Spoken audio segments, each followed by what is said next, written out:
Oh, Romeo, Romeo, wherefore art thou Romeo? With nearly 1 in 5 people in the UK self-identifying as having a visible difference, such as a mark, scar or condition, a leading charity wants to change the way disfigurement is portrayed on screen.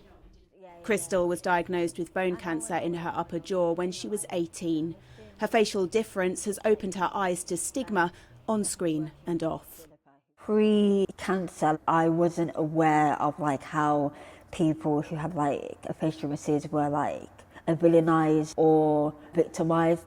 Actually experiencing that, and experiencing the trauma, and being so affected by people staring at me in the street or hate comments about my appearance, and I realized, wait, hold on a second, there's this a narrative in Hollywood especially that's been going on for years and years and years that people are not addressing and seeing that these are real people. New research carried out by Changing Faces found that people with visible differences were over twice as likely to be shown as a victim or a villain than as the love interest.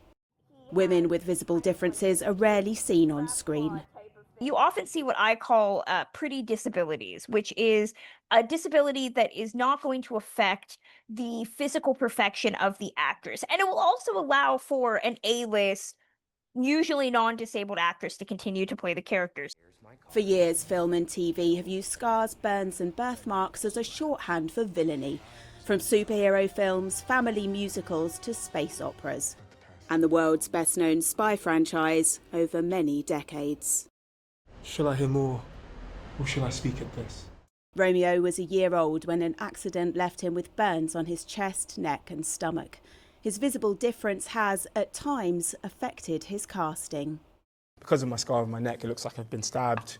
I would often be asked to try this as a thug or as someone who's on the street, and I didn't like being labelled as that. I'm someone who's much more than my scars. Campaigners say that underrepresentation or misrepresentation of those with visible differences on screen isn't only lazy storytelling, it also reinforces negative stereotypes. It's something teachers at prestigious drama school LAMDA are aware of. Things won't change overnight, but it will change over time. So we have to put in the work at the grassroots, which is here. The old adage is, you can't be what you can't see. Perhaps it's time for more inclusive casting, changing the face of representation on screen. Bethany Manel, Sky News.